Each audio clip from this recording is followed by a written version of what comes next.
Hi everybody, welcome back. I'm Miss Rachel, and for today's art project we're going to be doing collage with materials we can find around the house. The first step of this process is going to be gathering our materials.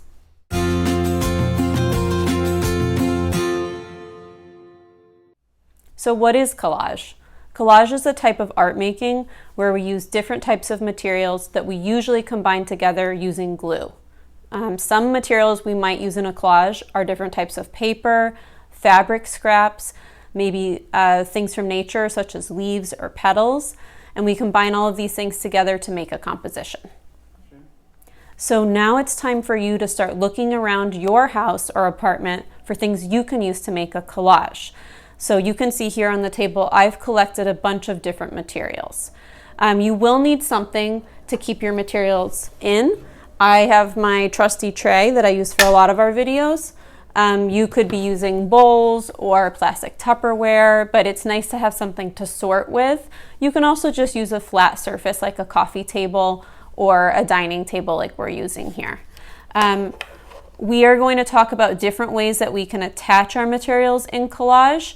If you have glue, that's great. I have a few different kinds of glue sticks here. I also have some loose Elmer's glue. Okay, and if you don't have any glue at home, you can still do this project, so don't worry.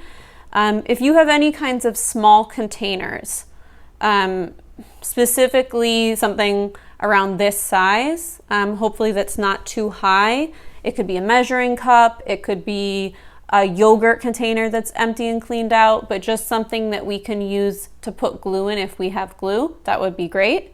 I also have a few different kinds of scissors here.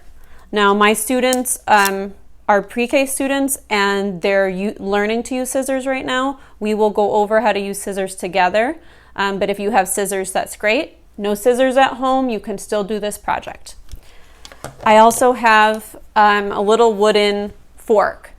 If you have any popsicle sticks, things around the side, maybe little plastic or wooden utensils, it's good to gather a few of those things. I also have some cardboard here on the table. I can use this for a few different things in the project, but if I don't have something like this, I can use a piece of cardboard as a spreading tool as well with my glue.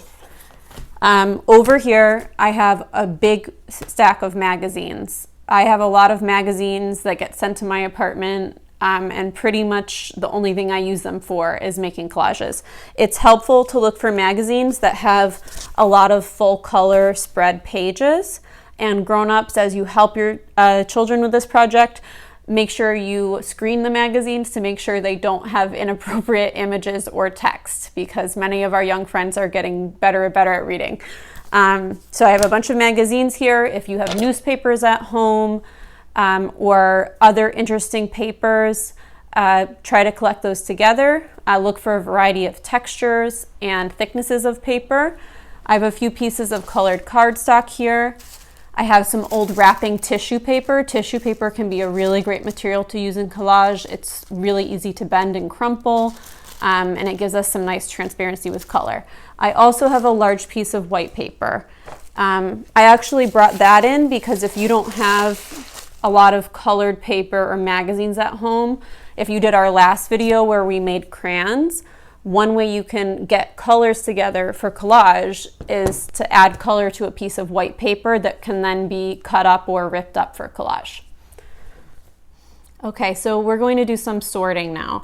We're going to start going through our materials and looking for different colors. So as soon as I open up this magazine, I can see there's a lot of blue. Now you don't have to stay with our colors of the rainbow, but you can if you want. Sorting by color is a nice way to get started. You can see I'm already tearing up this paper. To tear a piece of paper, one hand needs to press down on the paper and one hand is coming back, pulling towards your body. And you can rip up little pieces.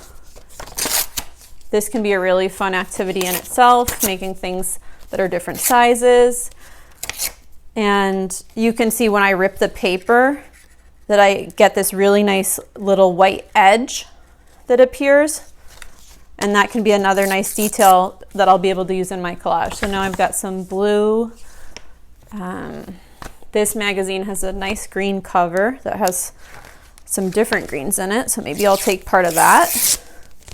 Get myself a little green in here. You can also just look for colors and patterns that you find interesting. It doesn't need to be all one color. I've got a little indigo with this nice blue.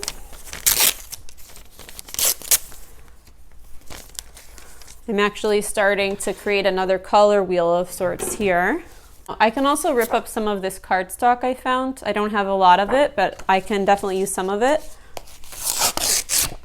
This is a nice time for us too to talk about using scissors. My pre-K children have been doing some scissor work at school. It's important, parents at home or adults at home, that you are supervising the use of scissors. So when we use a pair of scissors, our hands are always going into the top of the scissors. Many young children go from the bottom and they're gonna have a lot harder time with control.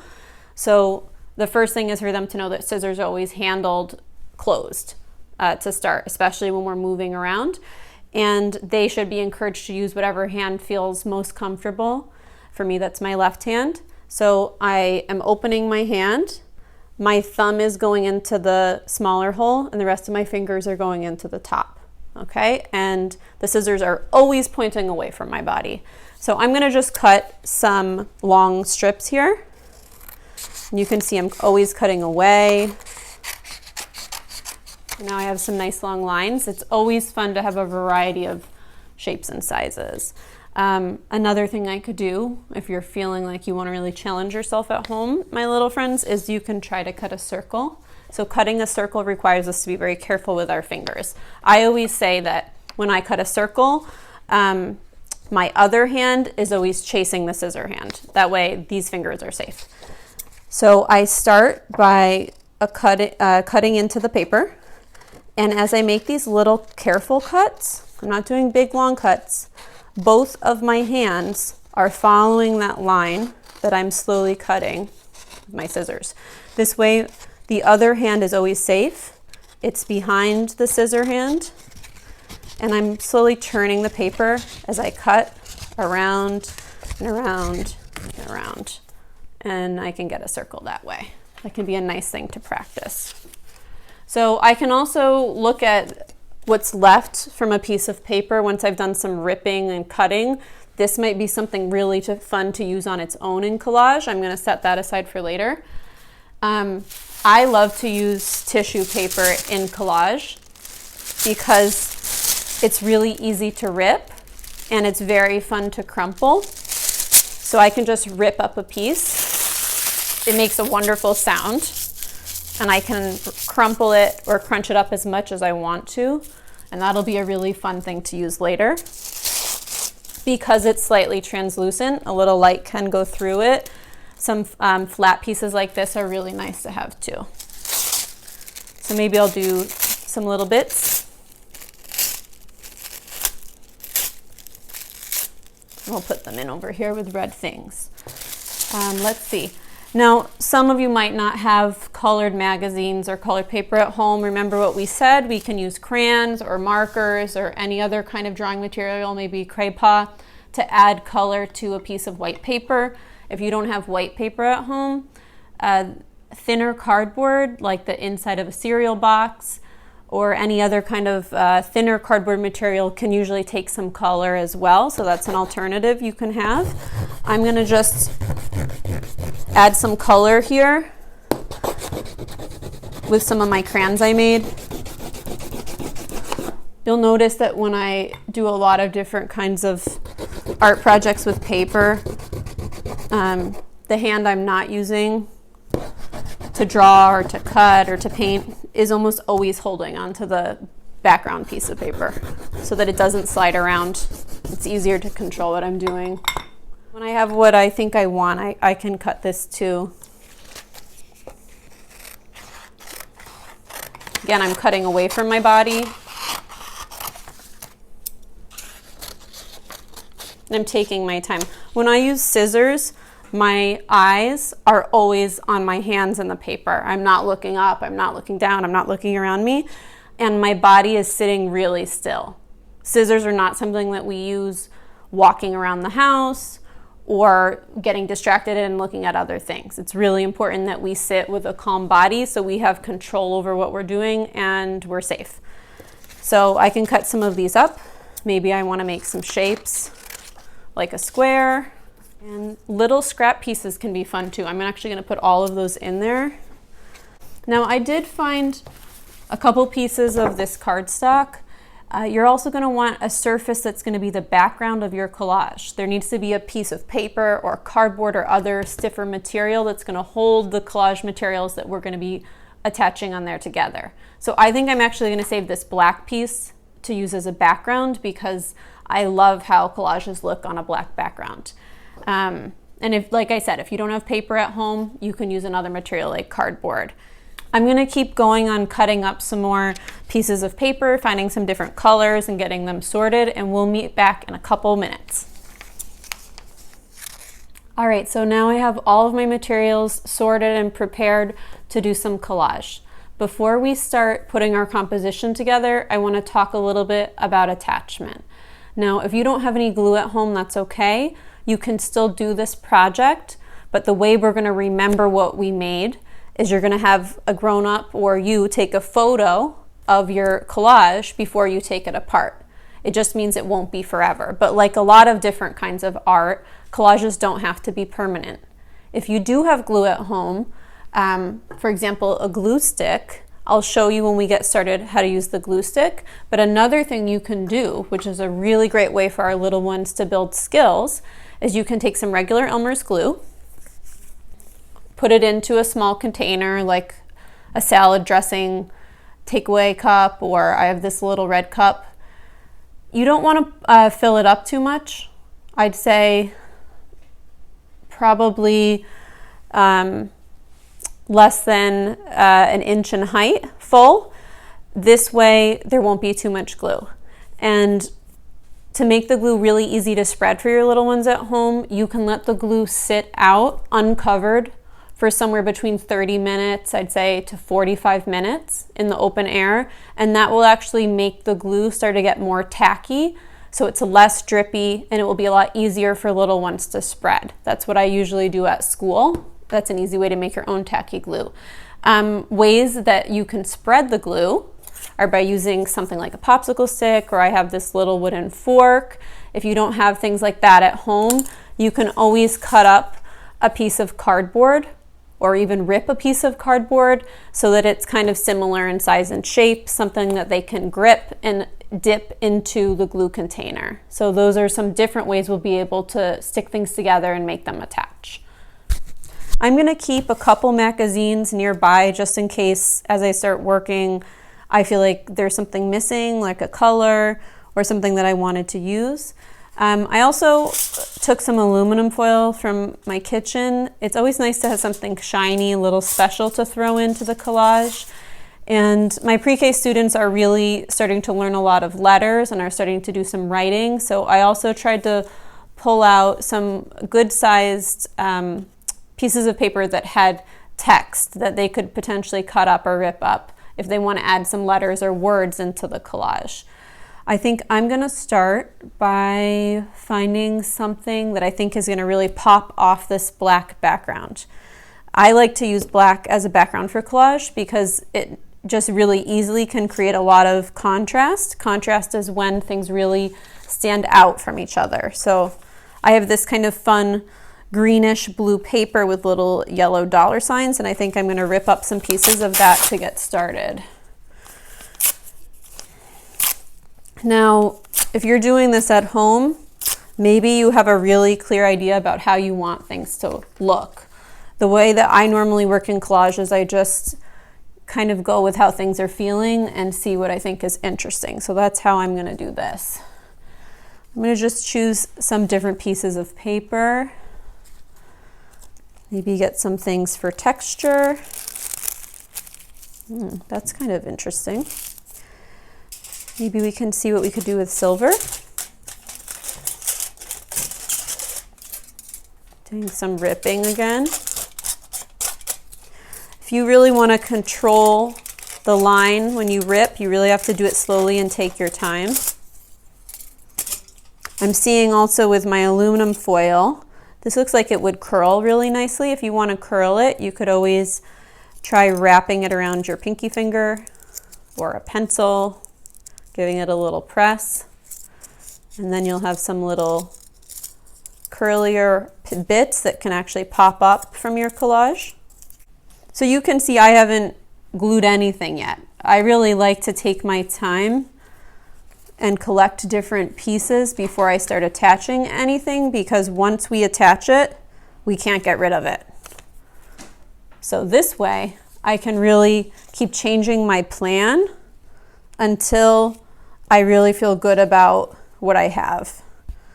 And I don't want to cover up all of the background because I actually like how the black is making other things pop. So I'm going to make sure I don't choose too many pieces. I can even put some of these back if I want.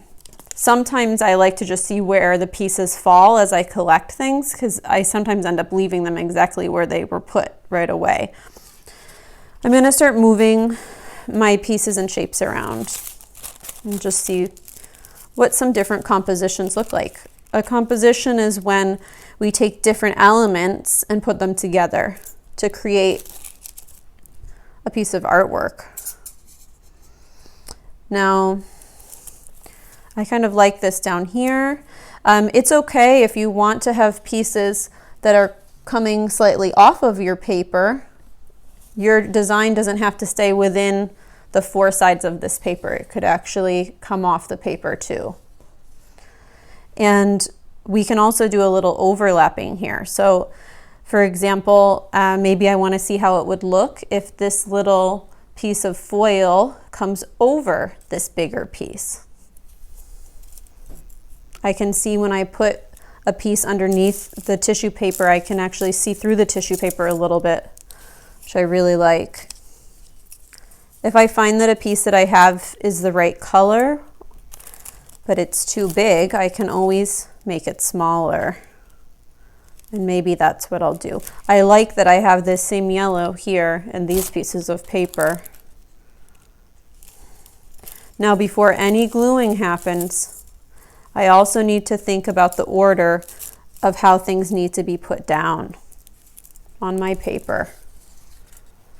When we have overlap happening, like I have here, the pieces that get glued down first are always the pieces on the bottom layer. So I have to be very careful once I start with the glue to make sure I remember to do that. I feel like I'm ready for glue now. Okay, so first we'll go over how to do it with the glue stick. I'm going to take off my cap. I'm going to put it somewhere where it won't roll away. And glue sticks work just like chapsticks, and there is similar consistency. So I should only have a little bit of glue poking up out of the top of that glue stick. Okay, that way I'll use what I need, and then as I get low, I can twist it up again from the bottom. What will happen if the glue stick goes way up and I start gluing and pressing is I'll smush the glue stick and I'll break the glue stick. So just a little bit as if it's a chapstick. I'm going to start over here with these little pieces. This is a nice side for that. I'm flipping over the piece and I put the glue directly on the back of the paper that I'm gluing down. Now, why do I do that instead of putting it onto the background piece of paper? When I spread glue onto the background, not only is it kind of messy, but sometimes it's going out of where the paper that I put on top of it goes, and then I end up with these messy edges. Even when it dries, I'll still see that glue, and I like it to look clean. So I always flip my pieces and I put glue directly on the back. You can see I'm holding it in place so it doesn't jump away with the other hand when I spread my glue, and I'm going to press it down. And you want to smooth the whole thing down. At school, we usually put the glue on, flip it over, and then I go press, press, press, press, press, press with the flat of my hand, the palm of my hand, to make sure it's really attached. I'm going to go over here now where I have this big shape with the silver. I'm going to flip it over, and I'm going to go all along the edges. It's kind of a big triangle shape first. It's important that you get those edges, and then inside of it. And don't worry if your hands get a little sticky. We can always clean our hands at the end, but it's important that everything is attached so your collage will really last. Now, if you have pieces like these that are not flat, that kind of pop up, you only need to put glue on the part where it's going to touch the paper. For this one, for me, that's right here. So I'm actually going to put a little glue right on that, and I'm going to press it down where I want it to be. Just pressing down on the part that needs to stick because I don't want to crush the shape I made with my curl. If things go in a slightly different place than you planned, that's okay too. Sometimes things change a little bit as we're working. Now down at the bottom, I had a lot of pieces. And it's important to me that I put them where I wanted them. So I can see when I look at this plan that I had, the yellow piece is the very bottom piece. So I'm going to carefully move these other pieces off. I can try to keep them in the order that they were. I'm flipping this over and I'm going to spread glue on the back. And I think now we're going to switch. So I'm going to put the cap on this glue stick and we're going to try to do some spreading with the glue I have in this little cup. I'm a lefty, so I'm moving the glue on my left-hand side so I don't have to be reaching across the table. This just makes my job a little easier for me. I'm going to use my little wooden fork to start. I'm going to dip it into the glue, and you can see I didn't fill this up too high, so it's not too much glue. If my glue is dripping, I twirl it around until it stops. I've already flipped this over. I'm coming back, and I just use it to spread the glue around the edges. And I just get more glue as needed. Do my little spin trick, get a little in the middle there, and I'm carefully going to pick this up, flip it over, and I'm going to press it down all the way. Do all my edges. Okay. And the next piece I had was that dark indigo blue. I'm going to do the same thing. I'm flipping it over, okay, getting the excess glue off. Now, if you're using pieces of magazines or tissue paper, that's a very thin kind of paper, so you don't need a lot of glue. When you use thicker pieces of paper or even cardboard in a collage, you're going to want to use probably a little more glue because it's a thicker material. Same thing, I'm pressing everything down, doing my edges carefully. Right, now I have my aluminum foil that was going to go over this. And I'm just putting it there in the center, flipping it over, and pressing it down. Sometimes I purposefully don't put glue all the way to the edge. Like I like how this curls up a little bit, so I'm going to leave it up. Now I had my funny little lime green that popped off, and I'm going to do it just like that. If I have something popping off the paper, I don't want to put glue on the whole shape because this part over here was going to be off the paper anyway. And I'm just spreading some on part. Turning it over, and I'm pressing it down. And then I had my last piece of paper, which was my little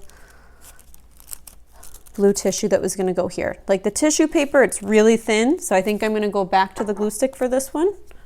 Let's use this one. I flipped it backwards, and I'm going around the edges first. I just find that's easier for me. A little in the middle, flipping it over, and I'm pressing it down. Now, while I was doing my gluing, if I decided there's something that I don't like, that maybe I initially put down but didn't glue and I want to take it away, I can always change things around as I'm working, and that's a really fun thing about collage. I'm just adding in a little R for Miss Rachel, and I think my collage is done. So now I'm going to set it aside to dry, and who knows, maybe I want to make a few more collages today. If you didn't have glue to attach with at home, now is the point where you would want to take a photo of what you put together if you're not going to be saving it.